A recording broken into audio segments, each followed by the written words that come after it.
You either die or you adapt. But what happens when surviving isn't enough? What happens when all those you love die and there's nothing you can do about it? What happens when people look at you for hope and all you can give them is nothing? What happens when the light is dying? You get Brecken. Today's video, I'll go over the life of Brecken and the potential theories of how his story ends, or perhaps his story is just beginning. Welcome back to yet another Dying Light video. I feel like Brecken's story was overshadowed by Jade and Crane. His character was underutilized to the point where we don't even know his fate, but perhaps this ambiguousness was on purpose. Before we go any further, let's dive into his past and how he found himself leading the last hope for the people of Huron. The Tower. We don't really know much about his upbringing, but from what we do know, he lived in the United Kingdom as a parkour instructor. He arrived in the city of Huron without anything but with the hopes of making a better life for himself. From this point, we don't know much. When the infection initially began spreading, Brecken formed the tower and started taking in survivors. The place became a beacon of light in the darkness. With his parkour skills, he would create the runners. They would traverse the city gathering supplies, more specifically the Antizin from the airdrops. From this point, we can assume sometime after he met the siblings Jade and Rahim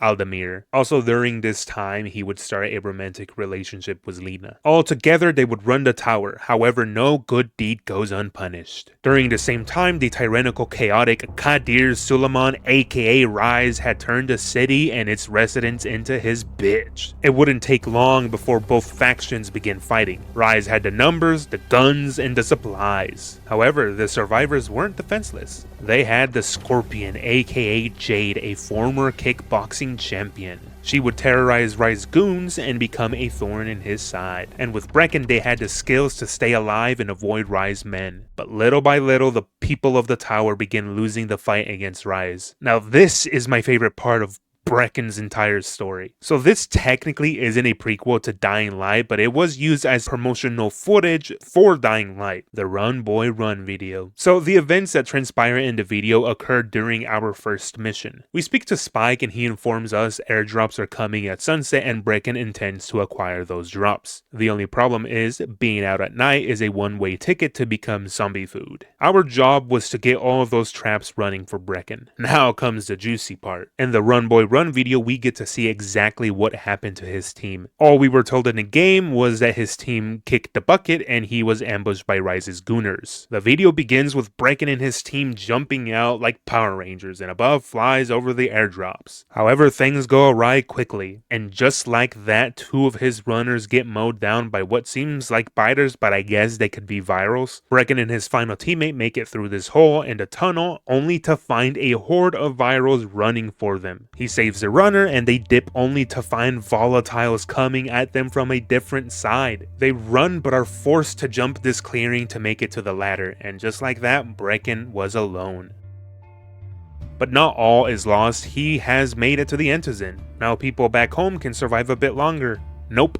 All that for nothing. It's honestly depressing. It gives us a better insight to how Brecken feels. The runners trusted him, believed in him, and they died on his orders. Of course, that's how he must see it. The runners knew the risk, but were willing to die for the people of the tower and for Brecken. I think this is where we get to see the first crack in Brecken's state of mind. Crane, listen. Brecken and a team of runners went after an airdrop last night.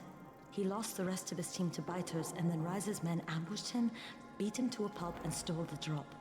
Now Brecken wants to go after the next drop himself, but we can't let him, and you've got to back me up, okay? For God's sake, you can't even walk straight. Brecken? Lena? Maybe you can get through to him. Jade, who's your friend? Kyle Crane. Look, Brecken, the last thing we need is for you to go back out there. We can figure out another way without jeopardizing you. Right, Crane? I'll go. I'll do it. Right. Yes. Crane will go. He'll be happy to. Jesus. No offense, friend, but you're as green as grass. You can't just... Crane will manage. He'll start in the right spot. And Lena's right, you need to be here taking care of the towers, convincing them the world's not over yet. Oh, hell. Maybe One more try before we go to Rice.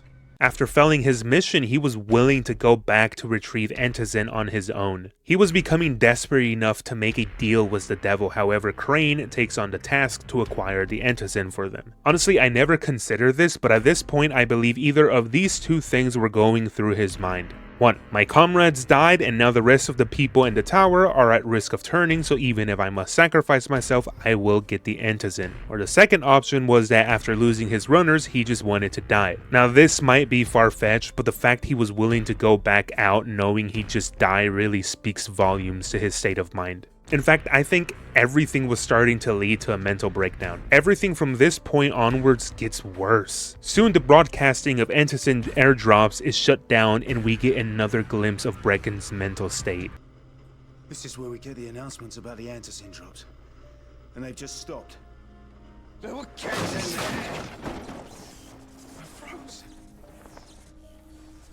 Lena had to step up. Maybe she should be in charge. What the fuck, Crane? I'm no leader. I'm a goddamn parkour instructor. Wait, so all the free running... Wait, that was you? Brecken, you showed these people how to survive. Do you know what my pockets were full of when I showed up in Haran? Fucking business cards. I was hoping to drum up some more students. Maybe get enough so I could save up and buy a house. Instead of that poxy little flat I've been renting. Listen, I'm gonna talk to Rice myself. Whoa, hang on a minute. Brecken, these people still need you. Okay, just give me some time, all right? There's gotta be another way. A better way. Fine. I'll wait. But not for long.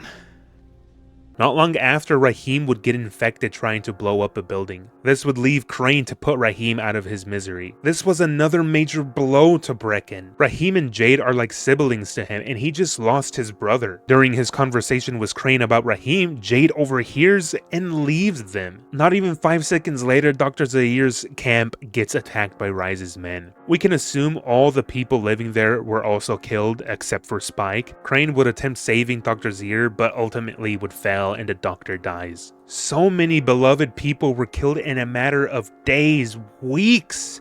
It's honestly surprising he managed to keep his composure for this long. Eventually, Brecken would save Crane and take him to the ferry harbor, more specifically the barge. We learned the barge was being prepped and that they usually took it down the river to find any possible escape routes. We do know that if any boat attempted leaving the barricades of Haran, they were shut down. So from this point onwards, we can only speculate what happened, as this is the last time we see Brecken, but not the last we hear of him. So we can kinda assume he didn't get shot down. So this map was created by Delta Force 2898, so thank him for this. If we are to assume his cartography is correct, we can speculate that he might have managed to sail from the slums to the countryside without getting caught. Or heck, we can even say the barge got shot down, but he managed to survive. Now, this is where things kind of don't make sense. So during the following, we find a letter that for all sake and purposes we're going to say belongs to Brecken because the general consensus is that he wrote it. So the part that doesn't make sense is he wrote the letter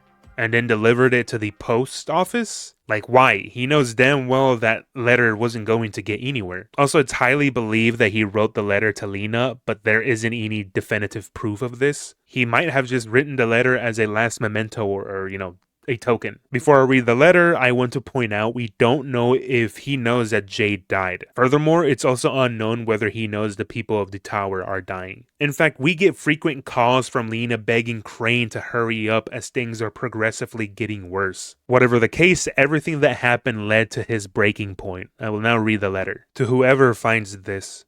At first I thought that fear is the worst thing I can experience. Seeing gray, black, and the bloody red memories of once living people when closing your eyes. Hearing only screams, the sounds of breaking bones, torn apart clothes, and ravenously devoured flesh. Even though nothing surrounds you but silence, smelling blood and decay regardless of being clean. Feeling their filthy, moist, cold breaths on your neck while being hidden in a safe place. The future is covered in a black, moldy cloth of an old, ferocious hag named Fate.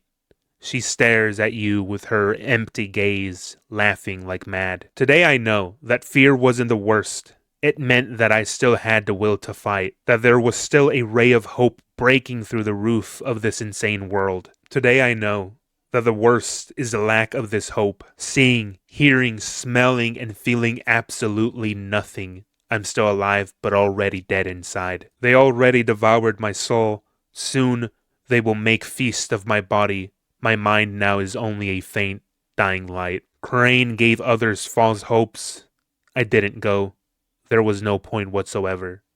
B. These are the final words of a man consumed by guilt, hopelessness, and a broken will. From this point, we can only speculate that he dipped and abandoned the people of the tower as he could no longer stand to watch any of them die. It kinda reminds me of Carol from The Walking Dead when she abandons the Alexandrians as she no longer wants to kill to protect those she loves. Of course, later, this bites her in the ass and she returns to give Negan and the Savior's help. So here comes the theories. If we assume Brecken made it to the countryside, then perhaps he escaped Huron. At the end of the following, it seems like Crane finds a way to escape the city. Nothing is stopping Brecken from doing the same. Another thing is perhaps Brecken was a refugee that managed to make it out of the city, and that's why we find the letter at the post office as he could have attempted to mail it in. We know from the Dying Light comic there were refugees, but we don't know exactly how that worked. Or for all we know, maybe Brecken is still in Huron. Heck, maybe he even offed himself after writing the letter. We just don't know. The timeline is a little hard to pinpoint, but I'm pretty sure sometime before Crane went to the countryside, Spike led a group of survivors and escaped the city. If Spike could accomplish this, then why couldn't Brecken? I believe the most possible outcome is that Brecken did in fact make it out of the city of Huron in one way or another. Now, what could this entail? Well, the possibilities are endless. From what we gathered, Brecken wasn't in a healthy state of mind. This was a man who had lost so much in a short period of time, and worst of all, he felt responsible. His story was one of sorrow and grief. He had the skills to survive this new world, but not the heart. If we ever heard from Brecken again, it'd probably be something small like a graveyard or a person mentioning his name. However, what if we got a new game, even if it was like a DLC where Brecken was the main character? He already has the skills to survive, and maybe making a game more grounded would be a nice touch. His story still has so much potential, and I think we need a satisfying end to his story. We need to see how he overcomes the trials and heartaches of this new dead world. Or perhaps a game where we get to see how eventually things became too much for him. But for a character like Brecken, I think he'd go out in a blaze of glory for those he loves. It's sad to think all those he came to love died. He was a nobody, and in a short period of time he became a leader. Perhaps this burden was too much for him, but for now, we won't have a clear answer because at the end of the day, the writers get to decide. Perhaps, now hear me out, perhaps they are planning on making him a gooner. But that's a theory, a game, nah, I'm kidding. If you've made it to the end of the video, please share what you think would happen. I would like to hear your theories. Also, if I got anything wrong, please let me know. Thank you for watching. Like, sub, or don't as long as you enjoyed the video. Goodbye.